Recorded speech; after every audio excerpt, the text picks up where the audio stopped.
Hello, my name is Alexandria Barnett, and today I'm going to talk to you about something that changed my life, my childhood. Childhood is one of the story that stands by itself in every soul, a quote by Ivan Doug that represents my early to late childhood years. So my most memorable time of my life is when I lived in North Carolina. So South Mills, North Carolina is a sensational place to grow up. It was in the it was like an hour away from everything. It was like in the middle of nowhere, but it was a good place to grow up for like if you had like young children. And my parents did their best to keep me and my siblings always occupied with like new gadgets, and they even went as far as to get us an in-ground pool, which we didn't get much use out of because we moved 2 years later. So me and my siblings were always outside with our scooters, scooting up and down the street, or playing with the neighborhood kids. Like we were always outside. And I feel like today's kids, they are so involved with the new technology that they don't get to spend much time outside. So that's a big factor of how I grew up and who I am today. We didn't live far from the Outer Banks, and we often went to Busch Gardens a lot, where I rode my first roller coaster. But during those happy memories, I had some bad ones also. I struggled in school. School was my biggest setback.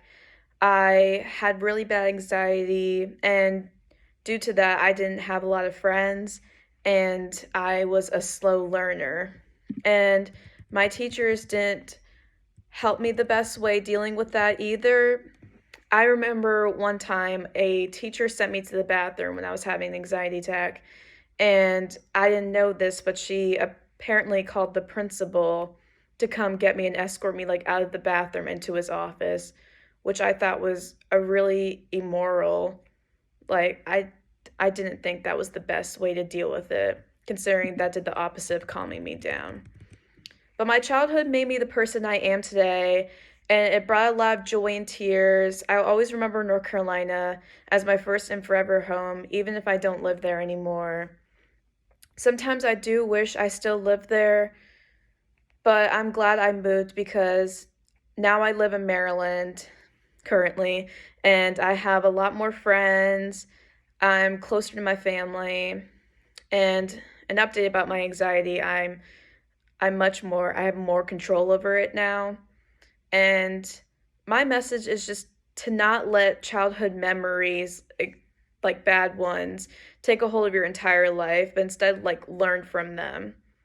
Because if I didn't learn from my bad memories in school and elementary school, then I wouldn't be the person I am today. It helps you develop the person that you want to be. And I just want to say thank you so much for listening, and I hope you can tell your childhood story like I did today.